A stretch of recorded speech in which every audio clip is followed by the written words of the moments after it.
खैर, हमारे अध्ययन में आज हम विभिन्न लोगों को भगवान की प्रकट योजना पर प्रतिक्रिया करते हुए देखेंगे और हम देखेंगे कि अपने तरीके से चीजें करने के लिए उन्हें क्या कीमत चुकानी पड़ती है। अब 20 साल की शादी के बाद इसहाक और रेबेका के पास भगवान के वाचा के वादे का यह बच्चा नहीं है जो इस राष्ट्र को विकसित करने के लिए उठेगा। वह वादा फेडिंग प्रतीत होता है। तो इसहाक भगवान की प्रशंसा करते हैं और भगवान प्रतिक्रिया देते हैं और ज्यादा समय नहीं लगता जब उनकी पत्नी जुड़वां बेटों की उम्मीद करती है। शायद इसहाक को प्रार्थना नहीं करनी चाहिए थी, मुझे जुड़वां बेटे हुए, और यह हमेशा एक डबल आशीर्वाद नहीं था। कभी कभी यह सिर्फ double diaper, double baby food और रात में डबल रोना होता था जब वे एक दूसरे को जगाते थे। अब जब वे कॉलेज के लिए गए तो यह अंततः आसान हो गया। खैर, मैं मजाक कर रहा हूं कुछ हद तक। अब अध्याय 25 में इन जुड़वां बेटों से पहले जो नर्सरी में काम का बोझ बढ़ा रहे हैं, वे पहले से ही गर्भ में परेशानी पैदा कर रहे हैं और वहां एक कुश्ती का मुकाबला चल रहा है। तो रेबेका जाती है और वह भगवान से इसके बारे में पूछती है और वह उसे यहाँ पद 23 में कहता है, आपके गर्भ में 2 राष्ट्र हैं और आपके भीतर से 2 लोग विभाजित होंगे। एक दूसरे से अधिक मजबूत होगा, बड़ा छोटे की सेवा करेगा। अब यह इसहाक और रेबेका के लिए एक बड़ा रहस्योद्घाटन है। भगवान पहले जन्म को छोड़ देंगे और दूसरे जन्म से हिब्रू राष्ट्र को उठाएंगे जिसे वह वाचा का आशीर्वाद दे रहे हैं। खैर, जन्म के दिन ऐसा गर्भ से पहले बाहर आता है, लेकिन उसके छोटे भाई का हाथ उसकी एड़ी को पकड़ रहा है। याकूब, जो इस छोटे बेटे का नाम है, का शाब्दिक अर्थ है एड़ी पकड़ने वाला, और यह उस व्यक्ति का वर्णन करता है जो आगे आने की कोशिश करता है, और याकूब उस नाम के अर्थ के अनुसार जीने वाला है। खैर, हमें यहां बताया गया है कि ऐसा बड़ा होकर एक शिकारी बनता है। याकूब घर पर एक शांत जीवन पसंद करता है जिसमें भेड़ पालन शामिल होगा, और हमें यहां पद 28 में बताया गया है कि इसहाक विशेष रूप से ऐसा को प्यार करते हैं और रेबेका विशेष रूप से याकूब को प्यार करती हैं। अब यह आपको इस बात का संकेत देता है कि यह एक पक्षपाती घर है जो अच्छा नहीं है। यह किसी भी घर में केवल समस्याएं पैदा करेगा। अब यहां पद 29 हमें बताता है कि ऐसा एक दिन घर आता है और वह भूखा है, और वह याकूब से उस घर के बने स्टू के लिए भीख मांगता है जो याकूब ने चूल्हे पर बनाया है। और याकूब तय करता है यह वह क्षण है जब वह जन्म सिद्ध अधिकार प्राप्त करेगा। यह पहले जन्म का उत्तराधिकार है। याकूब को ऐसा पर काबू पाने के लिए चालाकी की जरूरत नहीं है, क्योंकि भगवान ने इसहाक और रेबेका को बता दिया था कि बड़ा छोटे की सेवा करेगा। लेकिन याकूब अब नियंत्रण में रहना चाहता है, तो यहां पद 31 में वह ऐसा से कहता है, अपना जन्मसिद्ध अधिकार मुझे अभी बेच दो। इसका मतलब है आज। अब जन्मसिद्ध अधिकार बेटे को उत्तराधिकार का 2 गुना हिस्सा देता था। यह उत्तराधिकारी को परिवार के पुरोहित की भूमिका निभाने का अधिकार भी देता था। यह कानून के लागू होने और पुरोहित व्यवस्था की स्थापना से पहले का है। तो यह जन्मसिद्ध अधिकार आध्यात्मिक उत्तराधिकार उतना ही महत्वपूर्ण था जितना कि यह वित्तीय था। और यहां रसोई के काउंटर पर ऐसा अपने जन्मसिद्ध अधिकार को एक कटोरी स्टू के लिए बेचने पर सहमत होता है। पद 34 हमें बताता है कि उसने अपने जन्म सिद्ध अधिकार को तुच्छ समझा। दूसरे शब्दों में, उसे आध्यात्मिक चीजों की बिल्कुल परवाह नहीं है। अब अध्याय 26 की शुरुआत एक अकाल से होती है जो भूमि पर छा जाता है, और इसहाक अपने परिवार को वहां गेरार ले जा रहा है। ये वही स्थान है जहां अब्राहम और सारा अध्याय 20 में गए थे।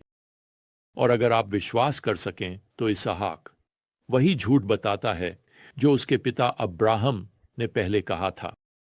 इसहाक कहता है कि रेबेका उसकी बहन है, उस स्थान के पुरुषों के डर से जो उसे मार सकते थे यदि उन्होंने सोचा कि वे वास्तव में शादीशुदा हैं। अब सौभाग्य से अगले कुछ पद हमें बताते हैं कि राजा समझ जाता है कि वे बिल्कुल भाई और बहन नहीं हैं। वे स्पष्ट रूप से एक दूसरे के साथ बहुत अच्छे से मिल रहे थे, इसलिए वह अपने लोगों को इसहाक या रेबेका को छूने से चेतावनी देता है। अब मूसा इस घटना को यहां क्यों दर्ज करेंगे जो अब्राहम के झूठ बोलने के पाप के इतना समान है? खैर, एक बात के लिए यह दर्शाता है कि मानव स्वभाव पीढ़ी दर पीढ़ी नहीं बदलता। हम अभी भी पापी हैं। मानव जाति लगभग हर चीज में सुधार कर सकती है सिवाय मानव जाति के। लेकिन यह भी दर्शाता है कि भगवान की वादों के प्रति वफादारी नहीं बदलने वाली है। अब्राहम, इसहाक और उनके वंश के साथ उसकी वाचा उनकी वफादारी पर निर्भर नहीं करती, बल्कि उसकी वफादारी पर निर्भर करती है। अब यह इसहाक और रेबेका या याकूब और ऐसा को माफ नहीं करता। उन्हें भगवान की योजनाओं में शामिल होना चाहिए था, न कि अपनी योजनाएं बनाकर भगवान की अवज्ञा करनी चाहिए थी। लेकिन बात यह है कि भगवान की योजना को कोई भी बाधित नहीं कर सकता। खैर, अब हम अध्याय 26 के अंतिम 2 श्लोकों पर आते हैं और वे ऐसा के दिल में विद्रोह और अविश्वास को संक्षेप में प्रस्तुत करते हैं। ऐसा 40 साल का है और वह क्या करता है? उसने जूदीत को अपनी पत्नी और बासेमत को अपनी पत्नी बनाया और वे यहाँ श्लोक 34 और 35 में इसहाक और रेबेका के लिए जीवन को कड़वा बनाने जा रहे हैं। ये पगान हित्ती महिलाएं हैं। ये किसी भी धार्मिक माता पिता के लिए दिल तोड़ने वाला है, जैसे इसहाक और रेबेका के लिए अपने बच्चों को अविश्वासियों से शादी करते देखना। आप में से कई लोग प्रार्थना कर रहे होंगे कि भगवान आपके विस्तारित परिवार सदस्यों को बचाए, उन्हें मसीह में विश्वास दिलाए।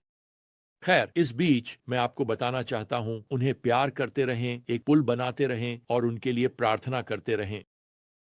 खैर, अब अध्याय 27 में इसहाक बूढ़े हो गए हैं, वह अंधे हो गए हैं, उन्हें विश्वास है कि मृत्यु निकट है और याकूब को वाचा के आशीर्वाद प्राप्त करने के लिए बुलाने के बजाय वह अपने नास्तिक पुत्र ऐसा को बुलाते हैं। देखिए, इसहाक प्रकट हुई भगवान की इच्छा का उल्लंघन करने के लिए दृढ़ हैं। क्या आप इसे विश्वास कर सकते हैं? वह ऐसा से यहां पद 3 और 4 में कहता है कि वह शिकार पर जाए और अपना पसंदीदा खाना तैयार करे और बाद में वह ऐसा को वाचा के आशीर्वाद स्थानांतरित करेगा। अब पहले जन्म के आशीर्वाद का प्रदान करना परिवार के प्रति भगवान की वफादारी का एक सार्वजनिक उत्सव था। लेकिन पता है, इसहाक जानता है कि जो कर रहा है भगवान की इच्छा नहीं है, इसीलिए इसे निजी तौर पर करने जा रहा है। लेकिन रेबेका रसोई की खिड़की के माध्यम से सुन रही है और वह भगवान से हस्तक्षेप करने के लिए नहीं कहती। इसके बजाय वह अपनी खुद की छोटी चालाक योजना बनाती है और याकूब वह इसके साथ चला जाता है। यहाँ उसके केवल एक सवाल है, पद 12 में मूल रूप से, खैर अगर मुझे पकड़ लिया गया तो क्या होगा? और रेबेका पद 13 में जवाब देती है कि वह उनके धोखे के परिणामों को सहन करेगी। ओह मेरे दोस्त, वह वास्तव में अपने धोखे के लिए एक भारी कीमत चुकाने वाली है। खैर, रेबेका इसहाक का पसंदीदा भोजन बनाती है, याकूब ऐसा के कपड़ों में सजता है और यह चाल पूरी तरह से बूढ़े अंधे इसहाक को धोखा देती है।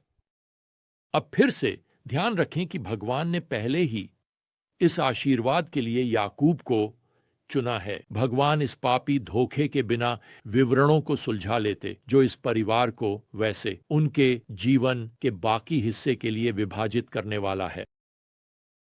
इसहाक याकूब को आशीर्वाद देता है, सोचते हुए कि वह ऐसा है। ऐसा जल्द ही जान जाता है कि क्या हुआ है। यहाँ पद 41 हमें बताता है कि ऐसा ने याकूब से नफरत की। ऐसा इसहाक के मरने के तुरंत बाद उसे मारने की योजना बना रहा है। खैर, रेबेका को ऐसा की मंशाओं का पता चलता है और फिर से भगवान से बुद्धि मांगने के बजाय वह इसहाक को याकूब को शहर से बाहर भेजने के लिए मनाती है, अपने विस्तारित परिवार के पास पत्नी खोजने के लिए। रेबेका जो याकूब को बहुत प्यार करती थी और उसे पसंद करती थी, उसे फिर कभी नहीं देख पाएगी। रेबेका की चालाकी, याकूब का धोखा, इसहाक का भगवान की प्रकट इच्छा के प्रति विद्रोह और ऐसा कि आध्यात्मिक चीजों का अस्वीकार, ये सभी इतनी दुख, इतनी पीड़ा, इतनी विभाजन लाने वाले हैं। सर वॉल्टर स्कॉट ने सदियों पहले प्रसिद्ध रूप से लिखा था, ओ हम कितनी उलझी हुई जाल बुनते हैं जब हम अभ्यास करते हैं। धोखा देने के लिए अब भगवान ने इन जीवनी चित्रों को आपके और मेरे लिए एक चेतावनी के रूप में दिया। आइए इन अध्यायों को एक दर्पण की तरह उठाते हैं और देखते हैं। अब शायद आप इसहाक को भगवान की इच्छा का विरोध करते हुए देखेंगे, क्योंकि यह आपके चाहने से कुछ अलग है। शायद आप यहां रेबेका में खुद को देखते हैं, जिसने लोगों को नियंत्रित किया बजाय भगवान पर भरोसा करने और प्रार्थना करने के। शायद आप याकूब में खुद को धोखा देते हुए देखते हैं बजाय भगवान के समय की प्रतीक्षा करने के। या शायद आप ऐसा में खुद को देखते हैं जिसकी पाप की तात्कालिक इच्छाएं आध्यात्मिक प्राथमिकताओं से अधिक महत्वपूर्ण थीं। आइए इन दुखद निर्णयों से सीखें और आइए ईमानदारी से और धैर्यपूर्वक भगवान की प्रतीक्षा करने के लिए प्रेरित हों और उनके समय पर विश्वास करें। खैर, हमारे अगले अध्ययन तक प्रभु यीशु मसीह की कृपा, भगवान का प्रेम और पवित्र आत्मा की संगति आप सभी के साथ रहे। आमीन।